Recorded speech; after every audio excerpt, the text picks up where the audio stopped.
जयतु शासनम। तीन भुवन में सार वीतराग विज्ञानता। शिव स्वरूप शिवकार नमो त्रियोग समारिके। आज हम छह डाला की तीसरी ढाल के आधार पर सम्यक दर्शन और उसकी महिमा इस विषय पर चर्चा करेंगे। तो सर्वप्रथम सम्यक दर्शन क्या है? तो सम्यक दर्शन की चार परिभाषाएं आती है। रत्नकरण शावकाचार में आचार्य समंतभद्र ने लिखा है, श्रद्धानं परमार्थानां आप्तागम तपोभृतां त्रिमूढ़ापोढ़मष्टांगं सम्यक दर्शनमस्मयम्। अर्थात सच्चे देव, सच्चे शास्त्र और सच्चे गुरु का यथार्थ श्रद्धान ही सम्यक दर्शन है। तो सच्चे देव अर्थात अरहंत और सिद्ध, शास्त्र अर्थात अरहंत की वाणी, तीर्थंकर की वाणी, और गुरु मोक्ष मार्ग पर मतलब जो अरहंत सिद्ध बनने वाले हैं चलने उसके पथिक है, मोक्ष मार्ग के पथिक है। और फिर दूसरी परिभाषा आती है तत्वा सूत्र में, आचार्य उमास्वामी ने लिखी है, तत्वा श्रद्धानम सम्यक दर्शनम जीवा जीवाश्रव बंध संवर निजरा मोक्षास्तत्वम। तो जीव, अजीव, आश्रव, बंध, संवर, निजरा और मोक्ष, ये जो सात तत्व है, इनका ये जो प्रयोजनभूत सात तत्व है, इनका यथार्थ श्रद्धान ही सम्यक दर्शन है। फिर छह ढाला की तीसरी ढाल में लिखा है, पर द्रव्यंते भिन्न आप में रुचि सम्यक्त्व भला है। अर्थात आपा पर का श्रद्धान, पर द्रव्य और भिन्न अपनी आत्मा की रुचि, तो आत्मा और पर आपा पर का श्रद्धान, ये सम्यक दर्शन है। फिर समय सार के छठवें कलश में आचार्य अमृतचंद्र ने लिखा है, एकत्व नियतस्य, अर्थात आत्मानुभव, आत्मानुभूति, आत्मा में ही लीन होना, ये सम्यक दर्शन है। तो सम्यक दर्शन की इतनी सारी परिभाषाएं, मतलब चार चार परिभाषाएं हमने देखी, तो ऐसा लगता है कि आचार्यों में ही मतभेद है, परंतु इसमें कोई विरोध नहीं है। वो देखते हैं कैसे है। तो देव शास्त्र गुरु का सच्चा श्रद्धान, तो देव जो है वो अरहंत सिद्ध है, ये मोक्ष तत्व स्वरूप है, और जो गुरु है वो मोक्ष मार्ग के पथिक है, संवर निजरा कर रहे हैं, तो ये संवर निजरा स्वरूप है। और शास्त्र में सातों तत्वों का वर्णन किया गया है। तो ये देव शास्त्र गुरु का यथार्थ श्रद्धान, ये सात तत्वों का यथार्थ श्रद्धान, इसमें गर्भित हो गई ये परिभाषा। फिर सातों तत्वों में जो जीव तत्व है वह मैं हूँ, और बाकी जो अजीव है, बाकी के जो तत्व है वह अजीव है। इस प्रकार इसमें आपा पर का श्रद्धान भी आ गया। और फिर जब अध्यात्म की तरफ जाते हैं तो सात तत्वों में सात तत्वों का श्रद्धान अपन क्यों कर रहे हैं? अपनी आत्मा को जानने के लिए ही अपन सातों तत्वों का श्रद्धान कर रहे हैं, तो इसलिए इसमें आत्मानुभूति सम्यक दर्शन है, ये सारे गर्भित हो गई। तो छह डाला की तीसरी ढाल में ये सारी परिभाषाएं आती है। कैसे आती है? पहले ही अपन ने देखा था कि पद्रवंत भिन्ना आप में रुचि सम्यक तो भला है, तो ये आपा पर का श्रद्धान हो गया। और फिर आपा पर के श्रद्धान में आत्मा का अनुभव करना ही है, तो आत्मानुभूति आ गई। और फिर जब व्यवहार सम्यक दर्शन का वर्णन करते हैं तो उसके तीसरे छंद में लिखा है, जीव अजीव तत्वरु आश्रव बंधरु संवर जानो निर्जर मोक्ष कहे जिन तिनको जो का त्यो सरधानो। अर्थात सातों तत्वों का यथार्थ श्रद्धान ये आ गया। और फिर जब व्यवहार सम्यक्त्व का कारण बताते हुए 10वें छंद में लिखा है, देव जिनेन्द्र गुरु परिग्रह भिन्न धर्म दयाजुत्सारो ये हूँ मानसम कित को कारण अष्टांग जुद्धारो। तो जो जिनेन्द्र देव है, परिग्रह रहित निरारंभी गुरु है, और दयाजुत धर्म, दयायुक्त धर्म अर्थात शास्त्र वाणी, तो ये समकित को कारण है, सम्यक्त्व को कारण है। तो ये देव शास्त्र गुरु का श्रद्धान भी इसमें आ गया। अभी हमने सम्यक दर्शन का स्वरूप देखा, वो इतने सारे शास्त्रों में इसका वर्णन है, छह डालान में भी सबका संग्रहित करके वर्णन करा है। तो इसका कुछ लाभ तो होगा हमें कि क्यों इतना सारा वर्णन पाया जाता है। तो छह डाला की पहली ढाल में ही लिखा है कि जे त्रिभुवन में जीव अनंत सुख चाहे दुख ते भयवंत। तो जो 3 भुवन के जीव हैं, अनंत जीव हैं, वे सुख चाहते हैं और दुख से डरते हैं। तो जो सुख का है, तो तीसरी ढाल में लिखा है कि आत्म को हित है सुख सो सुख, आकुलता बिन कहिए, आकुलता शिव माहि न ताते, शिव मग लाग्यो चाहिए। आत्मा का हित सुख है और वह सुख निराकुल होता है। ऐसा है सुख नहीं जो क्षणिक है, वो सुख नहीं है। जो निराकुल सुख है वही सच्चा सुख है, और वह सच्चा सुख मोक्ष में प्राप्त होगा। तो इसके लिए अपने को मोक्ष मार्ग में लगना चाहिए। फिर अगली ही लाइन में कहा है कि सम्यक दर्शन ज्ञान चरित शिव मकसूद वेद विचारो। तो ये मोक्ष मार्ग में कौन सा है? सम्यक दर्शन, सम्यक ज्ञान और सम्यक चारित्र। तत्वार सूत्र में भी लिखा है सम्यक दर्शन ज्ञान चारित्राणि मोक्ष मार्ग, मतलब सम्यक दर्शन, सम्यक ज्ञान, सम्यक चारित्र, ये मोक्ष मार्ग है। तो हमें सबसे पहले क्या प्राप्त करना होगा? सम्यक दर्शन। तो इसलिए हमें सबसे पहले सम्यक दर्शन प्राप्त करना है। अब हम इसकी महिमा देखते हैं। इसका ही वर्णन 6 डाला की तीसरी ढाल के 15वें, 16वें और 17वें छंद में लिखा है। तो उसमें है दोष रहित गुण सहित सुधीजे, सम्यक दर्श सजे है, चरित मोह वश लेशन संजम, पै सुरनाथ जजे है, गेही पे ग्रह में न रचे, जो जलते भिन्न कमल है, नगर नारी को प्यार यथा कादे में हेम अमल है। तो दोष रहित, दोष कौन से दोष? 25 दोष, उसका वर्णन पहले ही आ चुका है, तभी भी हम उनके नाम जान लेते हैं। तो उसमें 8 मद, 3 मूढ़ता, 6 अनायतन और 8 शंकादिक दोष। 8 मद कौन से है? कुल मद, जाति मद, रूप मद, ज्ञान मद, थल मद, बल मद, तप मद और प्रभुता मद। और 3 मूढ़ता कुदेव, कुगुरु, कुशास्त्र, इनकी सेवा, ये 3 मूढ़ता हो गई। 6 अनायतन कुगुरु, कुदेव, कुधर्म तथा उनके जो सेवक है, तीनों के सेवक है, उनकी प्रशंसा करना। तो ये हो गया 6 अनायतन। और 8 शंकादि दोष, शंका, कांक्षा, विचिकित्सा, मूढ़ दृष्टि, अनूप, गुहन, अस्थितिकरण, अवात्सल्य और अप्रभावना।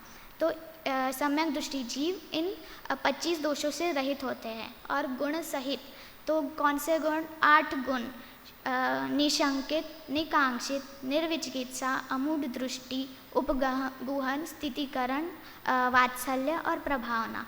तो इन दोष रहित और गुण सहित 25 दोष रहित और 8 गुण सहित जो सज्जन पुरुष सम्यक दृष्टि होते हैं, वे चरित मोहवश लेश न संजम, पै सुरनाथ जज है। मतलब उनका चारित्र मोह का अभाव नहीं होने पर भी देवों द्वारा, स्वर्गों के देवों द्वारा वे पूजे जाते हैं, प्रशंसा को प्राप्त होते हैं।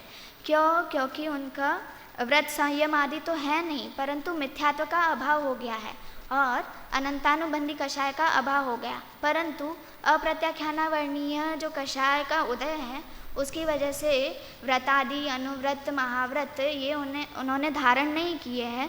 पर तभी भी मिथ्यात्व का नाश होने के कारण वे स्वर्गों के देवों द्वारा उनका आदर किया जाता है। रत्नकरण श्रावकाचार में भी ऐसा ही भाव आया है कि सम्यक दृष्टि जीव सम्यक दृष्टि जीव नरपति, सुरपति, असुरपति सभी देवों द्वारा पूजनीय होते हैं और वे जल्द ही तीर्थंकर पद को प्राप्त करते हैं। फिर आगे क्या है कि सम्यक दृष्टि जीव कैसे होते हैं, और उसके 3 उदाहरण दिए हैं। गेही पे ग्रह में न रचे जीव, तो सम्यक दृष्टि जीव घर में रहकर, गृह में रहकर, उसमें रहकर भी घर में लीन नहीं रहते, गृहस्थी में लीन नहीं रहते। उनका श्रद्धान, उनकी रुचि मात्र आत्मा में ही लगी रहती है, वे आत्मा का ही ध्यान करते हैं। तो कैसे? उसके 3 उदाहरण दिए। जलते भिन्न कमल है, जो सरोवर है उसमें जो कमल होता है वो कमल पानी में रहकर भी गीला नहीं होता, जल में नहीं हो जाता। वैसे ही सम्यक दृष्टि जीव संसार में रहकर, संसार रूपी जल में समुद्र में रहकर भी सम्यक दृष्टि जीव संसार रूप नहीं होता, वो अपनी आत्मा में ही लीन रहता है। और अगला उदाहरण दिया, नगर नारी को प्यार यथा। तो जैसे वैश्या होती है उसको प्रेम तो धन से होता है, परंतु पुरुष के साथ वो रहती है तो उसमें जो सम्यक दृष्टि जीव है उसको तो आत्मा की ही रुचि है, परंतु वो संसार में भोग भोगते हुए दिखाई देता है। इसमें कई लोग कहते हैं कि ये उदाहरण सम्यक दृष्टि के लिए ऐसा उदाहरण उचित नहीं है, परंतु उदाहरण तो एक देश होता है। और यदि हम इस उदाहरण को गहराई से समझेंगे तो ये उदाहरण बिल्कुल सटीक बैठता है, क्योंकि सम्यक दृष्टि जीव अपनी आत्मा की रुचि रखता है, जैसे वैश्या को धन की रुचि रहती है। वैसे और एक उदाहरण दिया है कि कादे में हेम अमल है। कादा अर्थात कीचड़ और हेम अर्थात सोना। जो कीचड़ में यदि सोना गिर जाए, सोना पड़ जाए तो वो सोना कीचड़ में नहीं हो जाता, वो उसकी कीमत घट नहीं जाती। अगर अपनी कोई अंगूठी कीचड़ में गिर गई तो अपन उठाएंगे नहीं क्या? उठाएंगे, क्योंकि वो सोना सोना ही रहेगा। तो वैसे ही सम्यक दृष्टि जीव संसार में रहते हुए भी संसार रूप नहीं होते, अपनी आत्मा में ही लीन होते हैं। इसका उदाहरण प्रथमान योग में देख सकते हैं, और आदरणीय छोटे दादा ने आप कुछ भी कहो में भी कथा लिखी है अभागा भरत। तो उसे चक्र रत्न प्राप्त होता है, उसको 6 खंडों को जीतने के लिए जाना होता है, परंतु तभी भी वो स्वयं को अभागा कहता है, क्योंकि उसे अपने आत्मा की ही रुचि रहती है। उसे जो 6 खंड को चक्रवर्ती बनने वाला है उसका कोई भी सुख नहीं लगता, उसमें कुछ सुख नहीं लगता, वह अपनी आत्मा में ही रुचि रखता है। और समय सार में भी कहा है कि ज्ञानी के भोग निर्जरा के हेतु है, कि जो सम्यक दृष्टि है उसके जो भोग करते हुए दिखाई देता है, परंतु वो निर्जरा के ही कारण है, क्योंकि वो अपनी आत्मा में ही लीन रहता है, आत्मा की ही रुचि रखता है। इस प्रकार सम्यक दृष्टि का जीवन कैसे होता है अपन ने देखा। तो अगले छंद में देखते हैं कि वह कहाँ उत्पन्न नहीं होता, और वह सम्यक दर्शन धर्म का मूल कारण कैसे है। तो छंद पढ़ते हैं। प्रथम नरक बिन षट ज्योतिषवान भवन षंड नारी, थावर विकल त्रय पशु में नहीं उपजत सम्यक धारी, 3 लोक तिहु काल माहि नहीं दर्शन सो सुखकारी, सकल धर्म को मूल यही इस बिन करनी दुखकारी। तो जो सम्यक दृष्टि जीव होता है उसका संसार में अर्धपुद्गल परावर्तन मात्र काल ही शेष बचता है, अर्थात उसका जो जीव का जो अनंत संसार में भ्रमण का काल था वो घटकर बहुत मतलब लिमिटेड हो जाता है, अनलिमिटेड से लिमिटेड हो जाता है। तो कहाँ उत्पन्न ही नहीं होता, कौन से भवन में उत्पन्न नहीं होता। तो कहा प्रथम नरक बिन षटभू, मतलब पहला जो नरक है उसको छोड़कर बाकी के नरकों में कहीं भी उत्पन्न नहीं होता। तो इसका उदाहरण हम देख सकते हैं राजा श्रेनिक का। तो राजा श्रेनिक ने यशोधर मुनिराज के गले में मरा हुआ सर्प डाल दिया था, तो उनको 7वें नरक की आयु बन गई थी, परंतु बाद में उन्हें धर्म समझ में आ गया तो उनको सम्यक दर्शन प्राप्त हुआ, और वो 33 सागर की आयु उनकी 10,000 वर्ष की हो गई, वो घटकर प्रथम नरक की आयु हो गई। फिर कहा कि ज्योतिष वान और भवन, ज्योतिष अर्थात ज्योतिषी देव, वान अर्थात व्यंतर देव, और भवन अर्थात भवनवासी देव। सम्यक दृष्टि जीव इन तीनों भवन त्रिक में भी उत्पन्न नहीं होते। फिर कहा षंड, नपुंसक भी नहीं होते, पर अगर वो नरक में उत्पन्न हो रहे हैं तो वहाँ तो नपुंसक होंगे ही, परंतु बाकी जो मनुष्य गति तिर्यंज गति में है वहाँ पे नपुंसक नहीं होते। और फिर नारी अर्थात स्त्री पर्याय भी धारण नहीं करते। हम सबको पता है कि स्त्री पर्याय से अपन मोक्ष नहीं जा सकते, तो इसलिए सम्यक दृष्टि जीव स्त्री पर्याय को भी प्राप्त नहीं होते। फिर कहा स्थावर, स्थावर अर्थात एक इंद्रिय जीव, पृथ्वी का एक, जल का एक, अग्नि का एक, वायु का एक और वायकायिक और वनस्पतिकायिक ये भी नहीं बनता, और विकलत्रय 2 इंद्रिय 3 इंद्रिय और चतुरेंद्रिय जीव भी नहीं बनता, और पशु वो कर्म भूमि के तिर्यंच भी नहीं बनते। अर्थात क्या क्या नहीं बनते? प्रथम नरक में उत्पन्न नहीं हो प्रथम नरक को छोड़कर छह नरक में उत्पन्न नहीं होते, भवंतरिक में उत्पन्न नहीं होते, नपुंसक नहीं होते, स्त्री पर्याय में उत्पन्न नहीं होते, स्थावर विकलत्रय पशु में उत्पन्न नहीं होते। तो कहाँ उत्पन्न होते हैं वे? सम्यक दृष्टि जीव सिर्फ विमानवासी देव, भोग भूमि के तिर्यंच और मनुष्य ही होते हैं। रत्नकरण शावकाचार्य के 35वें श्लोक में भी बताया गया है कि सम्यक दृष्टि जीव दुष्कृत विकृत अल्पायु नीच कुल वाला दरिद्री में उत्पन्न नहीं होता और उनके अंग भंग नहीं होते। वो नारी नपुंसक तिर्यंच और भवंतरिक में भी उत्पन्न नहीं होता। आगे देखते हैं। 3 लोक तिहुकाल माही नहीं, दर्शन सो सुखकारी, सकल धर्म को मूल यही, इस बिन करनी दुखकारी।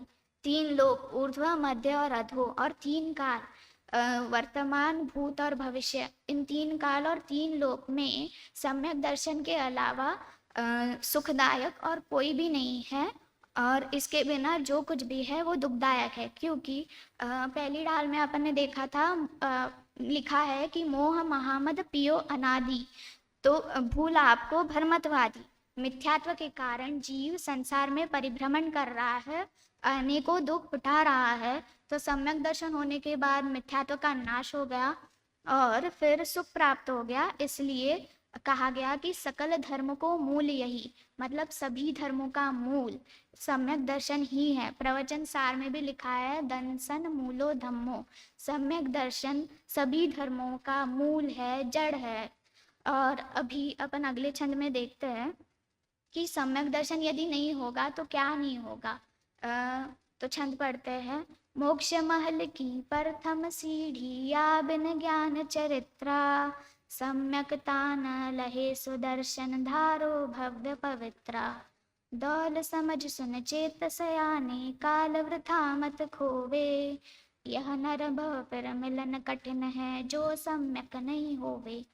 मोक्ष महल की प्रथम सीढ़ी, तो सम्यक दर्शन है वो प्रथम सीढ़ी है।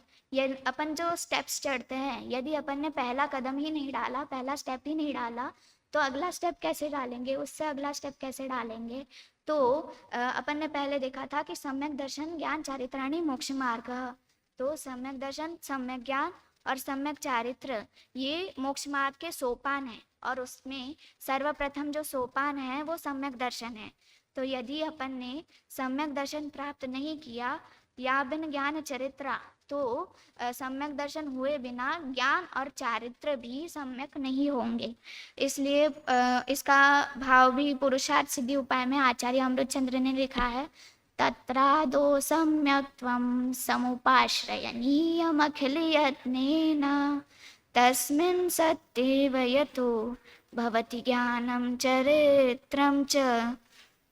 तत्रादो सम्यक्त्वं समुपाश्रयनीय, अर्थात अभी के अभी हमें सम्यक दर्शन सबसे पहले सम्यक्त्व धारण करना चाहिए। कैसे? अखिल यत्नेन, संपूर्ण प्रयत्न से। क्योंकि तस्मिन् सत्येव यतो, क्योंकि उसके होने पर ही भवति ज्ञानम चरित्रम च, ज्ञान और चारित्र भी सम्यक होते हैं। अर्थात सबसे पहले हमें सम्यक दर्शन धारण करना है, क्योंकि सम्यक दर्शन हुए बिना ज्ञान और चारित्र भी सम्यक्त्व को प्राप्त नहीं होंगे।